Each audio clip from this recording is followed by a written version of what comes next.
Ladies and gentlemen, good day and welcome to the conference call of Route Mobile Limited, arranged by ICICI Securities and Concept Investor Relations to discuss its Q2 FY23 results. At this moment, all participants are in the listen-only mode. Later, we will conduct a question and answer session. At that time, if you have a question, please press star and 1 on your telephone keypad. Please note that this conference is being recorded. Before we begin, I would like to remind you that some of the statements made in today's earnings call may be forward-looking in nature and may involve certain risks and uncertainties. Kindly refer to slide number 2 of the presentation for the disclaimer.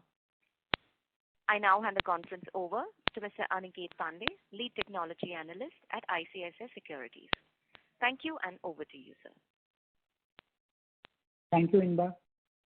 Hello, everyone. Wishing everyone happy Diwali and a happy weekend ahead. Thank you to the management of Route Mobile for giving us the opportunity to host you for your Q2 FY23 earnings call. We have with us today Mr. Rajdip Kumar Gupta, Managing Director and Group CEO, Mr. Gautam Badhalia, Chief Strategy Officer and Chief Investor Relations Officer, and Mr. Suresh Jankar, Chief Financial Officer. I now hand over the call to Mr. Rajdip Gupta. Thank you, and over to you, sir. Thanks, Aniket. Good evening, everyone. On behalf of entire RML team, I would like to wish you all a very happy Diwali in advance. I'm happy to announce that with another solid quarterly performance in Q2 FY23, we mark 6 consecutive quarters of sequential revenue and adjusted PAT growth. This is despite the geopolitical tensions, massive volatility across various currencies, and various other uncertainties that we all are grappling with. The underlying strength in the business continues to be robust, and we are optimistic of inching close to 60% Y-on-Y revenue growth in FY23. Fueled by our resilient platform, deep domain expertise, and highly capable Route Mobile team spread across 20 global locations, we are winning quality deals worldwide. The quarter gone by was in fact our best quarterly revenue and operating profit to date. Some of our key business highlights of Q2 FY23 are as follows. RML secured a preferential partnership deal with Telenor Group for 5 countries, which is Finland, Malaysia, Thailand, Pakistan, and Myanmar. We were again recognized as a representative vendor in the latest Gartner report. As part of our capital allocation strategy, we completed INR 150 crore buyback through the open market route in Q2 FY23. Further, based on our superlative performance in H1 FY23, I am pleased to inform you that our board of directors has approved an interim dividend of 30%, that is INR 3 rupees per share. Regarding our organic strategy, we continue to focus on key markets like India, GCC, LATAM, and Africa. We have already started reaping the benefit of our investment in LATAM, and early trend looks very promising. In terms of our inorganic strategy, the team is focused on integrating all the acquisitions we have done and derived synergies. We may look at few tuck-in investments in coming days, and we'll try to complete all this acquisition which we have done recently. With this, Gautam will walk you through our financial highlights in greater detail. Over to you, Gautam. Thank you. Thank you, Rajdip. Good evening, everyone. Wishing all of you a very happy and prosperous Diwali. We have already uploaded our quarterly earnings presentation on our website as well as on the stock exchange website. Hope you had a chance to go through the presentation. I'll quickly summarize our financial and operating performance during the quarter Q2 FY23 and H1 FY23 before opening the floor for Q&A. As Rajdip highlighted, the quarter gone by has been an outstanding quarter considering the seasonality of our business.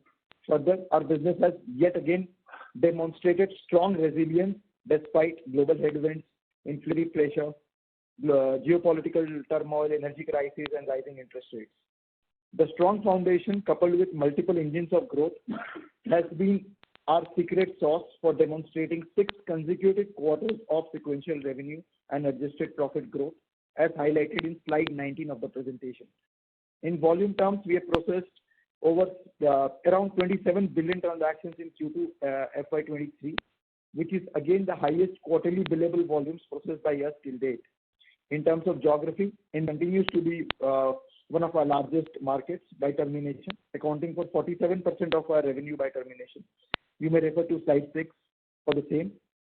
We continue to increase our market share in India and are on track to surpass our guidance of $175 million revenue coming from India in FY23. In terms of our investments in Masivian over the last few quarters, the early trends, as Rajiv highlighted, looks very promising. Masivian clocked 21% sequential revenue growth in Q2 FY23, coupled with margin expansion.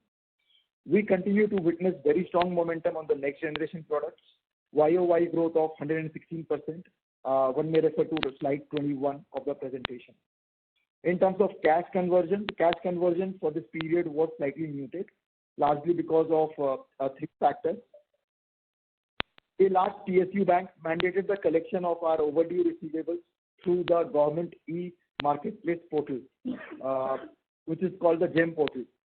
The integration process with GEM portal led to overdue receivables remaining outstanding as on September 30, 2022. Further, some of our large global CPaaS customers have been taking slightly longer than their stipulated payment cycle, owing to the headwinds mentioned above. In terms of payables, there was a slight reduction in terms of the days payable because we settled an outstanding invoice with a large MNO in lieu of some additional discount. With this backdrop, let me walk you through our financial performance. In terms of Q2 FY23 performance, revenue from operations grew by 94% from INR 4357 million in Q2 FY22 to 8458 million in Q2 FY23. There was a sequential growth of 16%. Billable transactions increased from 10.8 billion in Q2 FY22 to around 24.8 billion in Q1 FY23 to 26.9 billion in Q2 FY23. Average realization per billable transaction increased from 0.294 paisa in Q1 FY23 to 0.314 paisa in Q2 FY23. Gross profit margin expanded from 21.2% in Q2 FY23 to 22.3% in Q2 FY23. EBITDA grew by 77% from 617 million in Q2 FY22 to 1094 million in Q2 FY23. There was a sequential growth of 27% in EBITDA as well. Effective tax rate for the quarter was 11.7%, owing to some deferred tax credit that we had. EBITDA margin expanded from 11.8% in Q1 FY23 to 12.9% in Q2 FY23. Adjusted profit for tax grew by 103% from 454 million in Q2 FY22 to 921 million in Q2 FY23 as compared to 872 million in Q1 FY23. Adjusted PAT margin was 10.9% in Q2 FY23. For H1 FY23, revenue from operations grew by 94% from 8,132 million in H1 FY22 to 15,749 million in H1 FY23. In terms of certain KPIs, billable transactions increased from 18 billion in H1 FY22 to 52 billion in H1 FY23. We have a staggering net revenue retention of 128%. You may refer to slide 17 of the earnings presentation. We added over 350 new customers in the 6 months across all products. Gross profit margin expanded from 20.8% in H1 FY22 to 22.4% in H1 FY23. EBITDA grew by 76% from 1108 million in H1 FY22 to 1954 million in H1 FY23. In terms of operating leverage, EBITDA as a percentage of gross profit stood at 56% for the 6-month period. EBITDA margin contracted from 13.6% in H1 FY22 to 12.4% in H1 FY23. Adjusted profit for tax grew by 116% from 831 million in H1 FY22 to 1793 million in H1 FY23. Adjusted PAT margin improved from 10.2% to 11.4% for the same period. Net cash as on September 30, 2022 was 8062 million. Average receivable days increased from 57 days in FY22 to 65 days in H1 FY23, and average payable days decreased from 86 days in FY22 to 68 days in H1 FY23, owing to reasons mentioned or highlighted above. Cash flow from operations was 240 million in H1 FY22. Cash outflow relating to investing activities was rupees 410 million towards the payment of purchase consideration of 118 million, and the split of that amount was essentially deferred payout for the email platform and advance to T-Lasers. And there was a capex of 333 million. Cash outflow from financing activities was 1604 million, primarily due to buyback of 1492 million, which includes tax. We onboarded 142 new employees during the 6 months period, and 146 employees resigned during the same period. With this, we open the floor for Q&A. Thank you very much. Ladies and gentlemen, we will now begin the question and answer session. Anyone who wishes to ask a question may enter star and 1 on the touchtone telephone. If you wish to remove yourself from the question queue, you may press star and 2. Participants are requested to use handsets while asking a question. Anyone who has a question may enter star and 1. Ladies and gentlemen, we will wait for a moment while the question queue assembles. Our first question is from the line of Aniket Pandey from ICICI Securities. Please go ahead. Thank you. Hey, hi. Congrats to the Root management team on a great performance on all metrics. I just had a couple of questions. First, wanted to understand what led to such a strong revenue growth in this quarter. And now your guidance of 60% looks quite modest. Any specific macro reason for that? Aniket, hi, Rajiv here. See, I think I've already mentioned in past also, Root Mobile is a global company operating from 20 different global destinations, and we have termination all across the globe. We have signed a few large OTT players in last few quarters. In fact, we are working very closely with them to increase their termination in various other countries. Initially, when we onboarded those customers, they were using 1 or 2 countries. Now these customers are using more than 13 to 14 countries. And that is the kind of potential we carry with every single customer which we onboard on our portfolio, that we can at least offer them more than 200 countries if they want to terminate messages through us. And I think one of the reasons our revenue and I think volume is increasing because based on our close working with the OTT players as well as some of the large banking customers started sending traffic with us in last quarter, and the same trend is going to continue for the coming quarters as well. Thank you.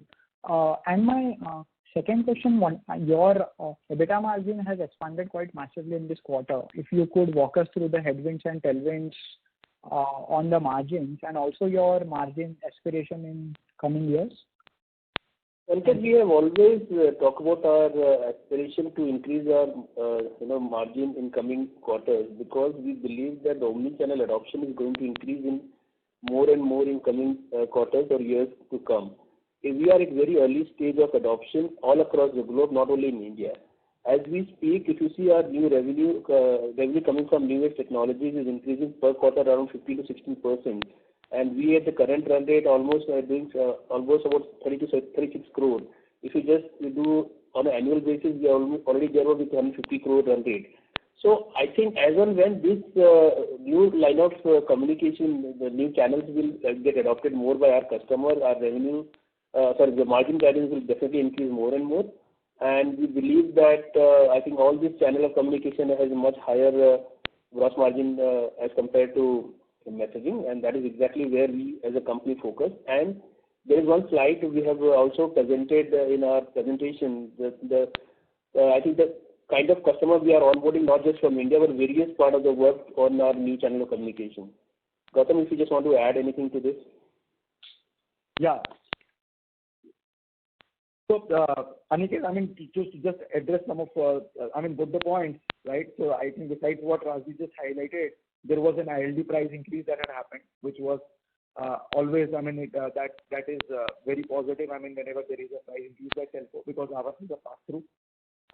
The other thing is, besides the new product contribution, that definitely continuing to show good momentum. I think some of our acquired entities like Massivian, they have started to now do really well. I mean, we had invested over the last few quarters to expand their team, and they have some seasonality aspects. And now I think they are getting into the phase of the year which are the best for them, and we have seen tremendous improvement in their margins as well. So going forward, I think we have already called out. We are talking about 100 to 150 basis points improvement in our EBITDA margin for the year. Thank you. Thank you. Our next question is from the line of Pranav Kshatriya from Nuvama. Please go ahead. Yeah, hi. Thanks for the opportunity and congratulations on a good set of numbers. My first question is again, a bit on the margin. You talked about around 11.5% EBITDA margin, which is 150 basis point higher than what was, the Q4 margin. But if I look at your H1 performance, it is, closer to 12%.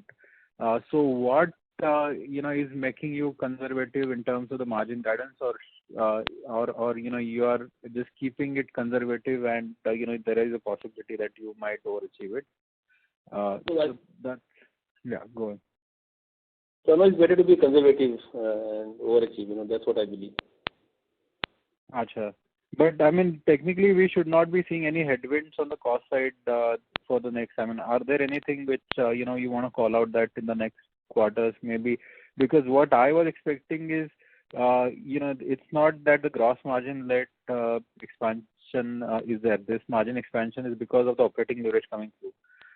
And in the coming quarters, because those are H2 seasonally stronger, we should see even more operating leverage, or you do expect some more investment to happen in H2? So, I think I as a CEO of a company would love to have more visibility of company in a various global market where we are operating now. And I think if you see from last 1 or 2 quarters, we are going very aggressive on attending a lot of conferences. I think that we need to spend some kind of marketing stuff as well, because I think marketing is also one area for spend where we have capped our marketing budget, but definitely there will be a cost in the coming quarters, especially on marketing side. Sure. And in terms of the revenue, I mean, you talked about scaling up of the certain OTT. But, can you give a little more granular color? I mean, if I look at the spurt in the revenue compared to Q1, what is contributing? Is the standalone Route Mobile growth is what is contributing bulk of it? Mr. Messaging is contributing, Massivian is contributing. What exactly is driving the growth? So I think we have the numbers. I request Gautam to just share the number, Gautam, if you can, if you have the numbers. Sure. So, Pranav, hi Pranav. So the growth has been there across all the entities. In terms of organic growth, I think we have demonstrated over 20% growth on a sequential basis. And I mean, as I said, Massivian also had demonstrated that kind of growth. So we've seen it across the board. And I think we are now inching into supposedly one of our best quarters historically, Q3. So hopefully, I think that operating leverage will definitely play out. Plus, there is some degree of optionality. I'm just trying to call that out as well, which may kind of lead to further surprises in terms of margin expansion. Essentially, a lot of the cost, we've been very conservative in terms of front loading it. So some of that, I think, may, in due course, work out favorably for us. So I mean, we'll just wait and watch some of those aspects, but there is some degree of optionality also there into the margin expansion. Sure. So just one last question from my side. There seems to be a fair bit of investment on the working capital side. Should we expect this to reverse, or how should we see this, or this investment will continue since you are growing so fast in the second half of the year? Yeah, so I think we're growing at breakneck speed, so it will definitely warrant some amount of working capital. But having said that, there were a few cases. So I just had called it out that I think this Gen Portal thing, it was kind of something which caught us on the wrong foot, and hence some amount of working capital got blocked there. Now they're all streamlined. So hopefully going forward, we'll not have issues with any working capital issues with respect to the GEM portal stuff. And for some additional price discount, I mean, we also kind of settled one of the large MNO outstanding. So some of these things, I mean, are more tactical, more strategical moves that we've taken, and that will augur well for us, I mean, in terms of the overall margin expansion. Sure. Thank you, Gautam, Rajiv, and the entire Route Mobile team. Wish you a very, very happy Deepavali. Thank you so much. Thanks. Thank you. Before we take the next question, we'd like to request participants to please limit their questions to 2 per participant. Time permitting, you may come back in the queue for a follow-up question. Thank you. Our next question is from the line of Pritesh Chheda from Lucky Investment Managers. Please go ahead. Yes, sir, I have one question. In your cash flow, there is 83 crores being deployed in other financial assets and other assets, that is before operating cash flow. So what is this 83 crores? No, so a large part of that, so about 64 crores out of that, is the unbilled revenue. Essentially, I mean, the services being rendered, but we were not able to invoice it because so that is a part of the receivables. So that should be construed as part of the accounts receivables. And in your balance sheet, so there are 2 areas, right? So there is an area which is more longer term financial assets, other financial assets where there is an increase, and there is a part in the current assets. So I can understand the unbillable part in the current assets, or is there an unbillable part even in the longer term financial assets? No, so the unbilled revenue. Unbilled revenue will be a part of your current financial assets.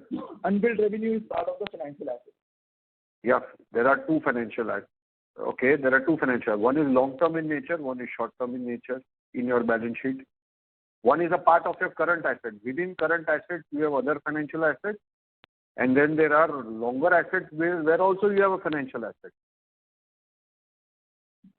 Do you have your balance sheet in front of you? So the other non-current financial assets, a large part of that essentially is the fixed deposit having maturity of more than 12 months. That is the other financial asset. Yes, right. Okay. Other non-current financial assets. Other non-current financial assets. Perfect. Yeah. Perfect. So which means that this 50 crore is cash generation in any case. Whereas around 40 crores have gone because unbillable being unbilled part of the balance. That's right. Okay. Thank you. Yeah. Welcome. Thank you. Next question is from the line of Abhishek Bhandari from Nomura. Please go ahead. Yeah, thank you for the opportunity. Rajiv and Gautam, I just have one simple question. Longer term in a business like yours, what should be the CFO to EBITDA ratio? I was under the impression that, the kind of business what we have, typically a working capital cycle should be very small. So is the industry undergoing through a change? And what is the sustainable number here from a medium-term perspective? Hi. So I think on a sustainable basis, I think we should be able to achieve a 50 to 75% conversion. And as part of our guidance, we have called that out as well. There were certain one-offs in this. Hopefully, I think that should get course corrected once we report the full year number. So you mean to say there's no change in the billing method or the payment terms from the clients? No change in the billing method per se. Okay, thank you. Thank you. Our next question is from the line of Manik Taneja from JM Financial. Please go ahead. Hi, thank you for the opportunity. Just given the increasing share of our global business and some of these acquired businesses have higher margin profile than why are we not seeing an impact even in terms of gross margin expansion? And secondly, just to prod you a little bit further on the weak cash generation, if you could help us understand as to government movement and yeah. So Manik, let me just question and then Gautam you can add. So one thing to also understand the various geographic presence we have. Like if you go to Africa, there would be very different gross margin deal, and then if you go to Asia or you go to Latin America, it's a totally different market. So I think the overall, when we console our balance sheet, I think that's exactly what we're presenting. Gautam, you can just answer this. So Manik, honestly, I think there was some issue with the voice quality. If you can just repeat your queries, I just missed some parts of it. So the first question was with regards to the gross margin performance. While we are continuing to see derive a higher share of revenues from international geographies, and some of the acquired businesses have higher gross margin profile as per the data that we have provided. Fair enough. So I'll address this first. I think Rajiv highlighted the key aspects. I'll just add to what he said. So some of the large OTT players, right, because of the size and scale and the rate at which they grow, there are some volume-based discounts, which essentially leads to kind of a drag on the overall portfolio gross margin, but that is then adequately compensated by the new products and some of the acquisitions that we have done, which are at higher gross margins. So that's the way to kind of look at it. From our perspective, if you were to look at it, some of these large OTTs, if you are able to service them in multiple geographies, it doesn't. The serviceability of some of these accounts doesn't warrant significant operating costs. So there is tremendous operating leverage that kicks in, and hence it leads to higher ROCE. Sure. And the second question was with regards to the cash generation. If you could help us understand what's changed with regards to the government procurement. Yeah. So I think this is for this one of these large PSU bank that we were providing the services. At the very last moment, we were told that the entire billing has to be routed through the government e-marketplace portal, which is the GEM portal. So we had to get ourselves integrated. That process is again kind of a process which warrants a little bit of time because we are doing it for the first time. So some part of that bank's quarterly revenue, a large part of that was that as it had to be settled through the GEM portal. But now those things have been streamlined. We are already integrated. We've already received the payments from this particular bank subsequently. So should we expect an improvement in cash flow in Fiji itself? Yes. Okay. And one last one from my end. Basically, the industry as a whole has seen significant increase in ILD pricing over the course of last 24 months. How are we seeing both the pricing both on NLD and ILD volumes, if I have to think about the next 12 months? Manik, hi, Rajdeep here. So for us, it is pass-through prices, right? So definitely we did see some kind of a volume dip, but based on the price increase, I think it is just a pass-through for us. And I don't see there is any impact going to, in fact, we are going to gain more out of that rather than any impact. Sure. But Rajiv, do you think we could probably be seeing a situation where even NLD prices increases? It all depends on the operator, Manik, because I deal with thousands of operators globally, and there are different operators have a different aspiration, and I think definitely most of the operators believe that the SMS is one of the, big thing for them, and I think most of them are trying to increase prices all across the globe. You never know, but I can't comment on their behalf, but probably they may be. Sure. Thank you and all the best in the future. Thank you. Our next question is from the line of Dipesh from MK Global. Please go ahead. Thanks for the opportunity and congrats for strong execution. A couple of questions from my side. First, about the data-related question, can you help us with the performance of... Your audio is a bit muffled. If you're on okay, can you help? Switch to handset. Is it better now? Dipesh, if you can be a little louder, please. Yeah, can you help me with the acquired entity performance this quarter? If you can give revenue run rate of Massive and MRM. Second question is about EBITDA margin expansion optionality. I think Gautam earlier alluded to. I was a bit not sure what he is referring to. If you can provide some more detail what he tried to convey. And last question is about ILD price hike and rupee depreciation. Both of these factors are positive for our revenue growth this quarter. So can you provide some quantification of those benefit versus normal business growth? Thank you. Sure. So Dipesh, Masivian's revenue for Q2 FY23 is about 562 million. Sorry, I missed the number, Gautam. 562 million in INR terms. Okay. For Mr. Messaging, it's 1720 million.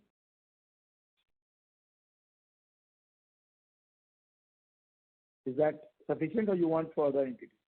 No, that's fine. Thanks. Okay, fair enough. So your second query was on the optionality that we were talking about, right? So what is happening is, I think, in terms of the ESOP cost, right? The first year, the impact of the ESOP cost is the maximum. I think we are now past the 12 months.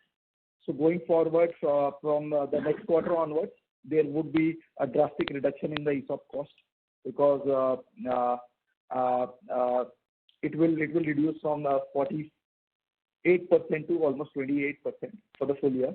So that is the extent of the reduction that will kind of pay out. Sorry, what was the third query? I hope that addresses your query, Dipesh. What was the third point? Third question was about ILD, tariff and rupee depreciation benefit. If you can quantify those benefits versus usual business growth.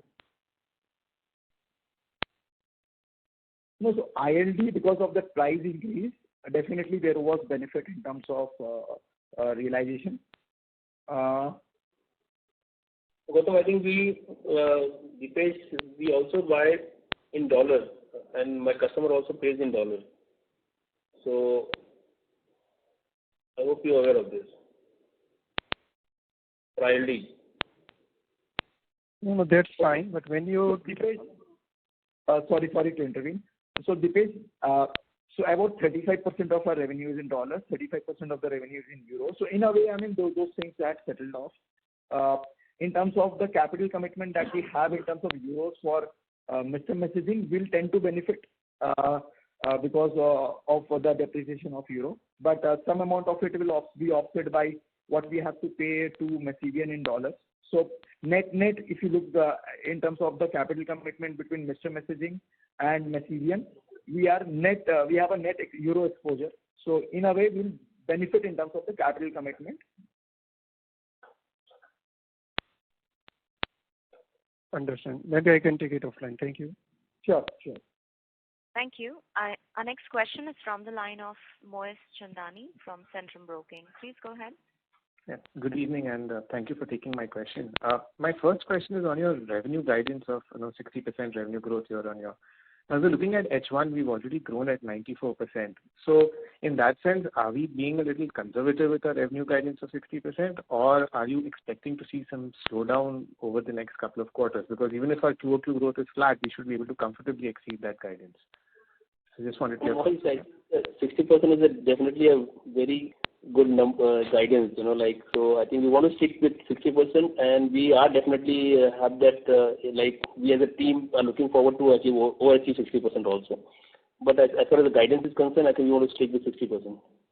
Okay, understood. My second question was on the two small tuck-in acquisitions that we are being planned. So could you give us a timeline on when we expect those acquisitions to be completed?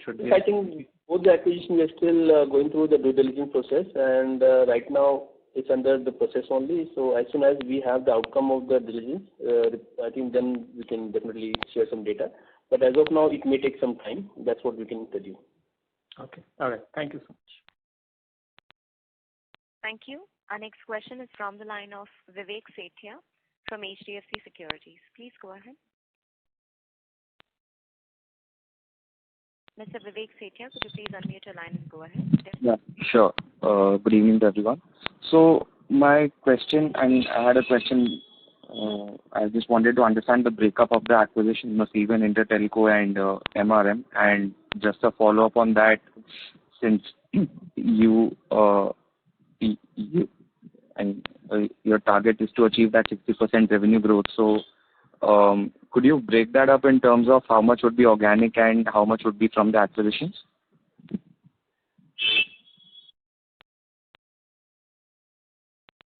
Hello? Yeah. So I think from an organic standpoint, organic growth standpoint, I think we should be able to achieve a 25 to 30% growth rate, and balance we looking at contributions from the acquired entities. Okay, cool. Got it. Thank you. Thank you. Our next question is from the line of Ajay Pal Singh from Asian Paints Limited. Please go ahead. Yeah, hi. Congratulations for the good set of numbers. My question is with respect to the revenue growth. We have been achieved 94% of the revenue for the YOY quarter to growth. As I have seen, there is a number of MRN and SN have been added, which is of 236 crore. What is the other aspect which has led to the increase in revenue, and any major customers which we have added in the quarter and generated the revenue? So Ajay, as I said, will it be one-off or it will be continuation? It will be continuation, Ajay. We have added few banks. We onboarded few banks, and those traffic started coming from last quarter. We are, as I said earlier also, there's a large OTT player we have signed, and we have now started servicing this customer for 13 countries. We are also working very closely with some of the large CPaaS player. That volume is also increasing. So there are multiple reasons, where because of which our volumes are increasing, and it's a properly strategy we defined that we want to work with everyone, especially with the CPaaS player also, and we want to support them rather than competing with them in various markets. So apart from that, I think banking customer and OTT player has contributed a lot, along with our Masivian and mission messaging. Okay. I'm going to continue for the new quarters as well. Yeah. I'm hoping for the best result. One more thing, if I split the 94% of the growth rate, how much has been coming from the acquired entity growth rate, and how much is the normal business growth rate? Gautam? Yeah, so organic growth rate on a sequential basis was 20.6%. Balance is attributable to some of the acquisitions that we've done. Okay, so 95% has been two parts. 20.6% is our organic, and the remaining 70% which is on YOY, which was not there in my... So I'm talking about quarter-on-quarter sequential growth. The YOY I'm talking about.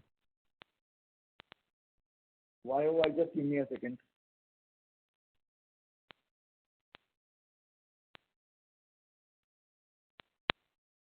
Yeah, 40% is the YOY organic growth rate. Okay. Cool. Thank you for answering the question. Thank you. Our next question is from the line of Saurav Kataruka. Please go ahead. Yes, hi. First of all, very happy Diwali and to the entire Route Mobile team. Sir, I have two main questions. You talked about margin improvement in future when new age technologies, WhatsApp, Viber, RCS gets more adoption, and that is something which we have been hearing for many quarters now. Based on your client interactions, what do you think is the reason for the slow adoption in these? And then second is, this is a request rather, can you present this breakup of new age technologies versus SMS growth or revenue split in the investor presentation from next time, maybe, just like some of the software services firms report the digital growth? Sorry, we already had 21 in the presentation. Yeah, it's on slide 21, if you may refer to it. Okay, I might have missed it. And just another one, the second question is about call to connect. In Q2 FY22, you had told about 1,000-seater facility addition, and I see the employee count in your investor presentation is 724. Does that include the call to connect employee count? And even if that is the case, I mean, what is the current utilization of the 1,000-seater capacity? And the last small one, it is about the click to pay service which you had launched sometime around Q3 last year. Any traction in that? Yeah. Thanks. Those are the ones. I think because this 700 plus employees completely for Root Mobile, and I think on Call to Connect we have a separate set of employees. That number if Gautam has, he can share. Yeah, around 200 odd employees. No, Call to Connect. 200, rest are on contract. So on payroll, it's about 200 odd employees for Call to Connect. And overall, it would be more than 1,500 if I'm not wrong. That's right. And in terms of the utilization at this point in time, it's running at a 50% utilization. So we were running at 300 seats, and we've just got additional order of 200 seats right now. And there are some active pipelines that we have. Some of those, I think, should fructify in this quarter. And on click to pay, is there any traction, anything you would like to highlight? No, so click to pay. Sorry, Rajesh. Yeah, go on. Oh, good, Gautam.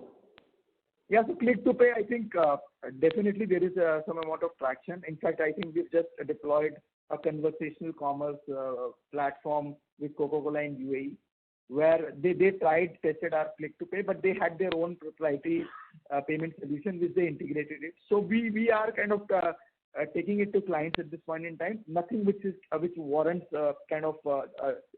highlighting it at this point in time, but we're seeing good traction on that as well, from a 360-degree conversational commerce experience. Okay. Thank you, and congrats again for a good set of numbers. Thanks. Thank you. Our next question is from the line of Rohan Bopane, a retail investor. Please go ahead. First of all, thank you for the opportunity and congratulations for the great set of numbers. I have a couple of questions. First is I've seen lately that people are using Google Authenticator and other apps to basically authenticate the program, and compared to the traditional SMS-based authentication. So, what's your view on the impact of this on our business? So not at all, Rohan. It is all about different use cases are arising based on the current requirement. Okay, SMS is still there. WhatsApp is still there. Most of the WhatsApp use cases are customer support as of now, which cannot be taken over by SMS. So I think because of the digital adoption ratio increasing day by day, there are various number of use cases are also arising. So click to pay or I think Google thing is all new channel of communication which has a different use cases, and we don't see that as a like a competition to message SMS, but that will have a different use case and different customer set for that. So will we adapt to that style of authentication? It's a customer choice to based on their customer use case and choice, right? A customer, if the same customer is using 4 channel of communication, including voice, SMS, email, and they may use Google Authenticator also, that is available, and that is available since a very long time. Okay, cool. Second question is regarding the buyback. Sorry if I'm wrong. I'm seeing that in the investor presentation, it has been clear that promoters have not participated in the buyback, right? I've seen that your stake has been increased a bit. So can you just clarify on this? Sorry, can you please repeat your query? I'm saying that in the buyback, promoters have not participated, right? But yeah, that was open market. That's right. Yeah, but when I see the shareholding pattern, I can see that promoters have increased their shareholding in this quarter. So that's what I wanted to understand. No, pursuant to the buyback, the shareholding of the promoters had increased, but thereafter there was a small block that was offered to a marquee investor. So that resulted in the resultant shareholding of the promoters marginally falling below their March shareholding. Okay, cool. And I just have a last question on what's your view on macro environment and how you see that the recession and other issues will impact our business?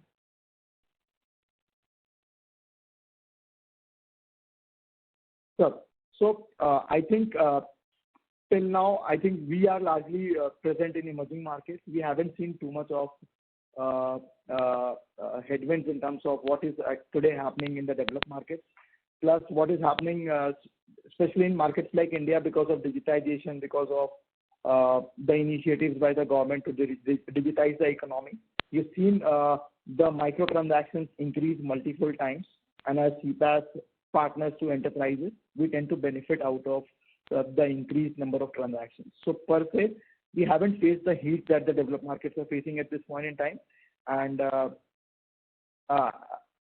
yeah, so I think that is where we are right now.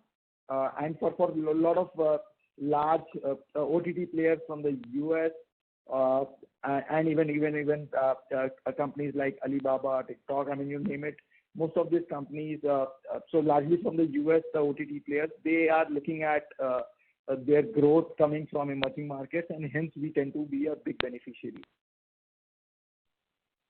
Okay, cool.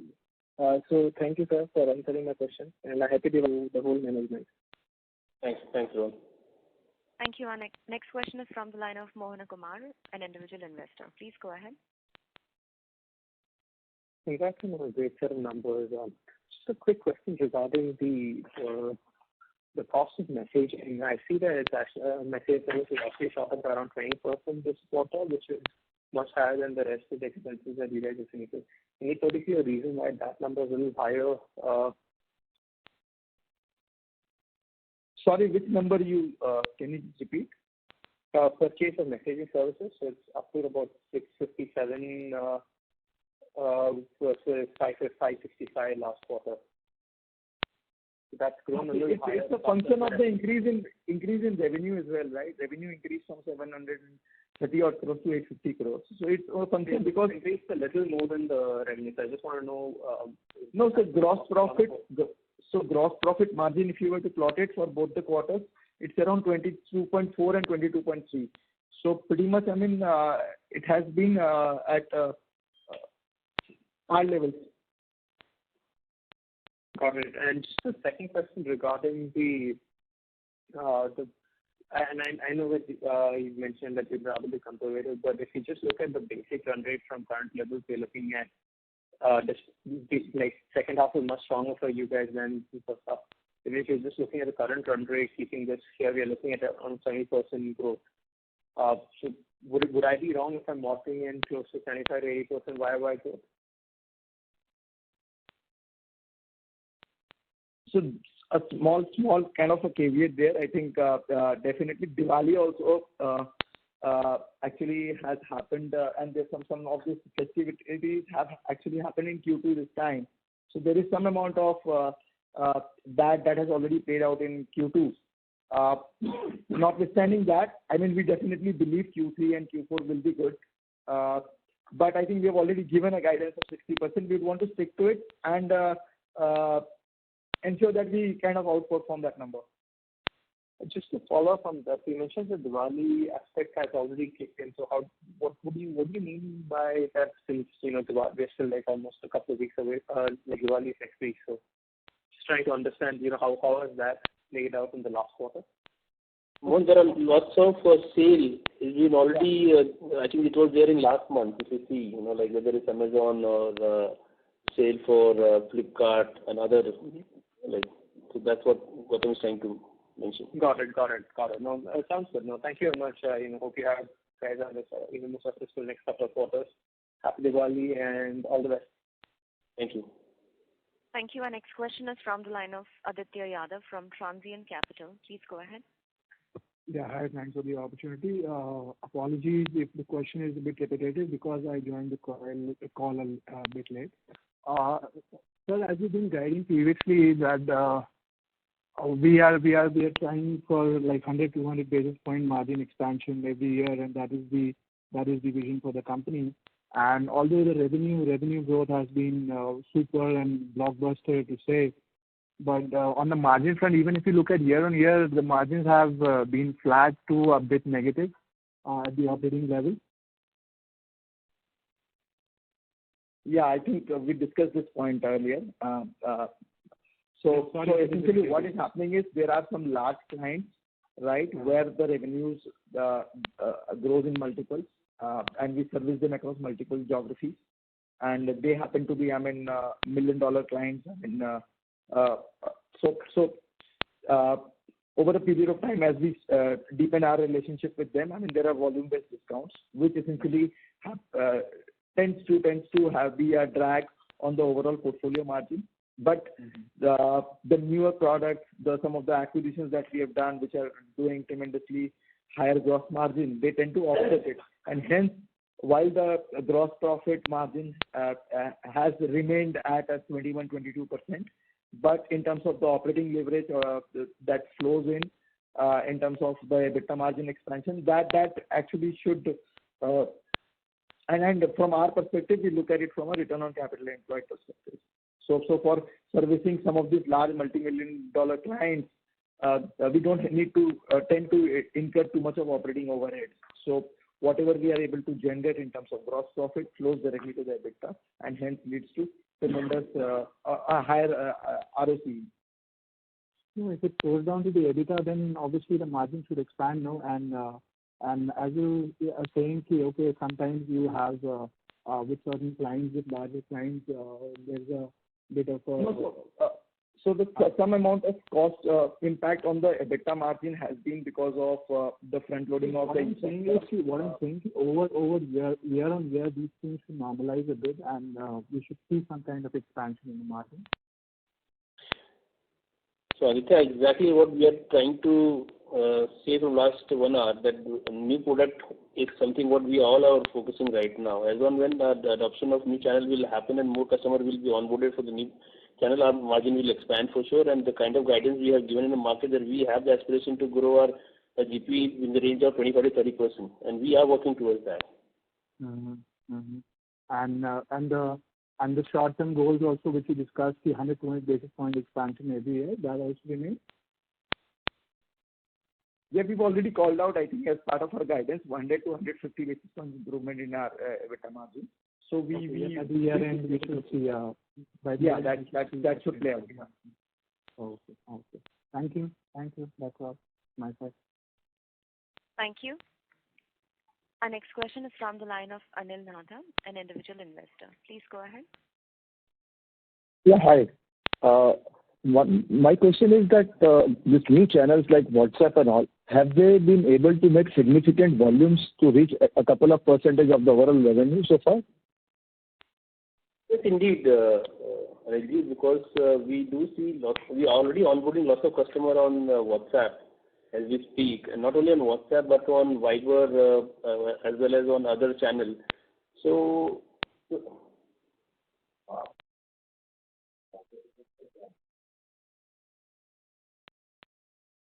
hello? Hello, I lost you. I think I answered you, but if you...